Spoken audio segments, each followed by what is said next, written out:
Hello, folks. My name is Raj Kapoor, and I'm the founder of the India Blockchain Alliance. And here I am today in front of you, talking to you about a very exciting topic, the future trends of AR and VR, especially for the African youth. And these are the opportunities for you. A small video follows up on my presentation, and then we can all relax and go ahead with the rest of the session. So here I go, sharing my screen now and opening up the wonderful presentation which I'm about to show you. Now, why is it wonderful? Because basically what it's doing is telling you about what's going to happen in this space. Lots is happening already in this space. Let's learn a little more. The innovations in virtual reality and augmented reality, VR or AR as we call them, for African youth. Basically, it's for all the youth, but in Africa, there's a lot of opportunity coming up right now. So what is it exactly what you're talking about? Well, we all know that the internet is constantly changing from a static web pages to social web and the mobile web. And as it evolves, I believe the emphasis will be on immersive experiences that enable users, that's you and me, to interact and engage with each other in far richer ways than we are doing it right now.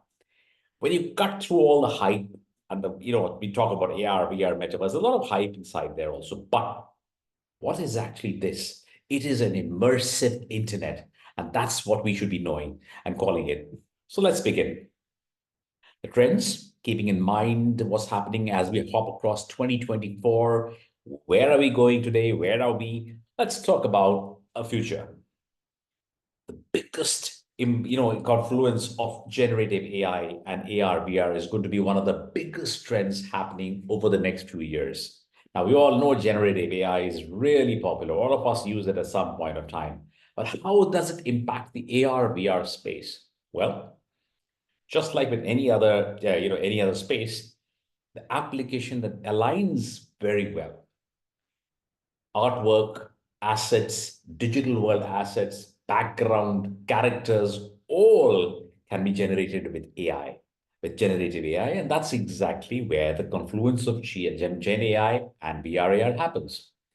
Chatbots, customer experiences, realistic characters, anything, every place you're going to find generative AI, and you can create these characters. You don't really need to be an artist for it. You just need to give the right commands. This is going to be the major impact over the next few years as generative AI enters the world of AR and VR and makes things so much easier, saving so much time, effort, and giving it a new dollop of creativity. What's the next thing? Multi-sensory technology. Now, we've seen technology, we've seen how you and I are speaking right now over, it's like a video. I'm sitting in India, you're sitting somewhere in Nigeria or anywhere else in any other part of the world. Can we make that a better experience rather than have a little screen in front of us? One-dimensional screen? Yeah, we can. So immersive online experiences engage us through, there's mounted screens, speakers. We feel good, but how is it improving? Is it getting any better, or is it still a little cumbersome wearing those headsets and trying to think that you're in some other world? Well, device manufacturers are changing their entire paradigm. First, they're making haptic gloves. We're creating haptic gloves that provide sensation of weight or pressure. So when you go into the metaverse or an immersive experience, you can actually feel that you're lifting a load, or you can actually feel the object. There are other devices which can bring in the olfactory senses like smell, wafting scented vapors through a mask. It's a beautiful experience. You just feel as if you're there. Recently, we had an entire chef recipe competition on an immersive experience platform. And you could get all these beautiful aromas of the cookies and the cakes. Oh, that was a real good experience. Maybe one day I can show that to you. Even full body suits are being created so that you get a complete out of body experience. So there's a lot happening in the multi-sensory technology as well. There's going to be an AR and VR convergence. VR and AR working in tandem, yes. Working together, yes. But the convergence of them, yes, that's the next trend which is going to happen. Both have fantastic potential. Now look at it this way. You think of a live concert that also has a digital twin. A digital twin means a real thing happening somewhere, running parallel. For example, a concert. Now, The virtual audience will enjoy the show via VR headsets, while in-person attendees put on AR glasses and see the virtual attendees. There's going to be, they're going to cross each other's little boundaries, virtual boundaries, real boundaries, digital boundaries, should I say. This convergence of this beautiful immersive technology to create blended mixed reality environments where the barriers between the real and the digital become blurred. This is going to get increasingly common. So you're going to have a concert, we can enjoy it, and we can enjoy the crowds in every other part of the world as well. That's another trend which I see. One of the most important things that I see is more powerful and versatile or even lighter devices. Because unless devices become lighter, more versatile, keeping a headset on for hours is a real pain. And we won't have mainstream metaverses and metaverse and experiences like this if it's going to be a heavy device. So this year we saw the release of MetaQuest and MetaQuest Pro, as well as the launch of Apple's flagship VR device. We saw several devices, and not only that, Samsung is coming up with it, Nokia, all of them are coming up with different devices. This year, next is 2024-25, we'll see Apple AR glasses. Now, some, such as Apple glasses, will attempt to offer new experiences, while others, like Meta Quest Pro, will aim for a more high-end, refined experience. Well, everybody's trying to make something better than the other. That's the race, but that's good for all of us. We get good products to work on, to really enjoy. Some others are focusing on light sets. Some others are focusing on very, facial recognition, etc., etc. A lot of options are going on. In short, there will be so many options by the end of the year. We'll be much better and spoiled for choice, by the way. So that's that. Then we have an immersive training and education program. So inside of gaming and entertainment, the most common application of VR and AR is going to be in training.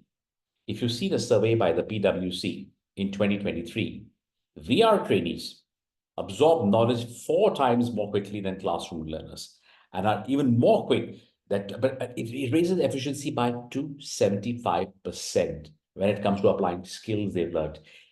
What you learned in the textbook, imagine if that was really all in front of you. Imagine if there's a history of a battle and you're in the battle, you can experience it.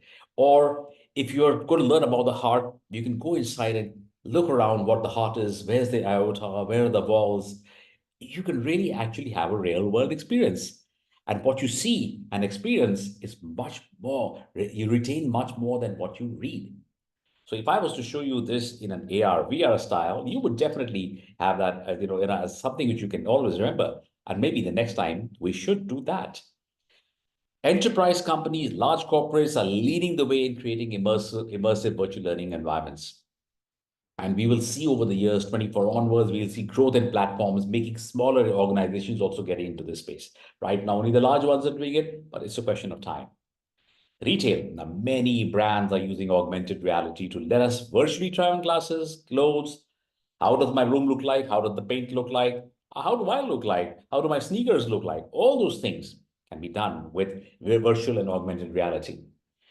As the interfaces and the user experience become more streamlined and with better headsets, etc., we can expect to see refined, feature-rich, mixed reality experiences in emerging. They're going to come up now. Their experience is going to be really good. You'll be able to, even with haptic technology, probably feel the material of the jacket or the sweater you feel like buying, or the scarf or the shirt. Simultaneously, even while this is going online as well, even offline stores are incorporating some elements of online retail in their in-store experience. So you can actually stand in front of an in-store screen and see how you can look in different shirts and trousers without even having to change them and change into them and go to the changing room. You can just see how they look on you. And if you like the look, go ahead and try them out. This is going to be great. It's going to be a huge new paradigm shift in the way retail is going to be moving now. Oh, it's going to be one collaborative world. What is online platforms? Basically, collaborative workspaces. So online platforms enable teams to collaborate and work together. Now, we've been speaking on Zoom, on Gmeet, on WebEx, and all sorts of things. But the experience is good. It makes things easy, very nice, but it's not so interactive. It is remote. It's more popular, but there are aspects of a face-to-face communication which are hard to replicate. For example, shaking a hand. I believe in the old school word of shaking your hand, patting your back. Why not? So this could be a reality in the future. So collaborative mixed reality working tools will harness AR and VR to capture and express the more subtle aspects of interaction that translate poorly to video calls. This is a video call happening right now. My friends, ask me next time. We'll have an actual virtual call where I will be sitting with you and you'll be sitting with me. That can be a possibility. Allow me to do it next time. I'll take you to a metaverse and make all this happen. And you'll also understand there how to, you'll get, I'll even help to train you there if you like in this space. But before closing up, one thing of caution, while a lot of trends happen, we also need to understand that there will be a big movement in the online security space because it's a very gray area right now. The internet, as we know, is hostile, discriminatory. You can get bullied. You can see anything you like. People can post anything they like, etc., etc. But so there's no reason to think that the immersive internet or the AR, VR, where interactions seem more real, will be any safer. Well, this could mean, things like even pornography. It's very risky if you have all that in the AR, VR space, amongst other things, hate, crime, teaching all those things. There's a lot of things which can happen. It's happening now in the world which we are. It'll happen even in the interactive world. This means we must carefully put procedures, systems, standards, and the guardrails that'll mitigate the potential harm. We need to have a complete framework in place. We don't have that in place right now. So we see the trends moving towards having that in place. Today, children in school are taught about online dangers. We know that. But then we are also going to be talked about online dangers in the metaverse. Developing strategies is going to be a big thing and one of the biggest trends which will happen in the near future. So my friends, look out for all these trends and look out for the little video which I'm going to show you immediately after this. But before that, understand the market size. The AR VR space is valued at 31,758 million in 2024. It's going to grow by 38% per annum to about 224.96 million by 2031. So in 7 years, wow, it's really going 7 times. This is going to because of the adoption of AR and VR technologies in various sectors, including gaming, education, healthcare, retail, e-commerce, entertainment, everywhere. I'll show you a little video after that. Market size is important, but what does it show?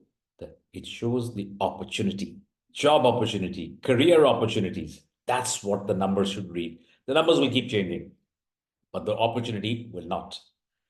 So with that, guys, I'll wrap up my presentation, show you a small video after this. So that's my presentation. Thank you for being here. Scan this. This way you'll be in touch with me. It's got all my details. Have a look at that. And I'll see you very soon. Next time in an immersive environment. Thanks for now. Enjoy the video. I'm sharing the video and then I'll be going from now. Bye-bye. So you saw the presentation. Now it's time to see a little video. Are we ready for the video? I'm sure we are ready for the video. Here we go. I'm sharing the video. Now, all of you, relax, sit back, enjoy. And I'll embed the full screen. And as technology continues, you read it from here. Continues to advance, the opportunities to create innovative businesses keeps growing. One area that is gaining popularity among student-run businesses is augmented reality, AR, and virtual reality, VR. Here are 10 innovative student-run AR/VR business ideas in Europe for future entrepreneurs. 1. Virtual wardrobe.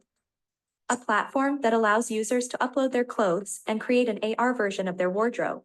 Users can try on clothes without physically trying them on, saving time and reducing waste in the fashion industry. 2. AR museums. A concept that brings museums to life by adding an AR experience to the exhibitions. Visitors can use their smartphones or AR glasses to explore the exhibits in a more immersive way. 3. Virtual interior design. A platform for interior designers to create realistic 3D models of rooms to showcase their designs. They can use AR and VR technology to allow clients to walk through the virtual spaces, making it easier to visualize the final product. 4. VR therapy. A platform that uses VR technology to help people with anxiety and phobias. It provides a safe and controlled environment for exposure therapy, which can be more effective than traditional methods. 5. AR language learning. An AR app that immerses users in a foreign language environment. Users can see and interact with virtual objects, buildings, and people while also hearing and reading the language they are trying to learn. 6. Virtual reality fitness. A platform that gamifies exercise routines using VR technology. Users can compete with other users, set personal challenges, and work out in a virtual environment that simulates outdoor activities like biking and hiking. 7. AR product visualization. An AR product visualization app that allows customers to see how products like furniture or clothing would look in their homes. This provides a more realistic view of what they are buying and helps prevent dissatisfaction and returns. 8. Virtual conference platform. A VR platform that provides a virtual conference experience. This allows people to attend events without physically being there. It reduces travel costs, increases accessibility, and provides a more immersive experience.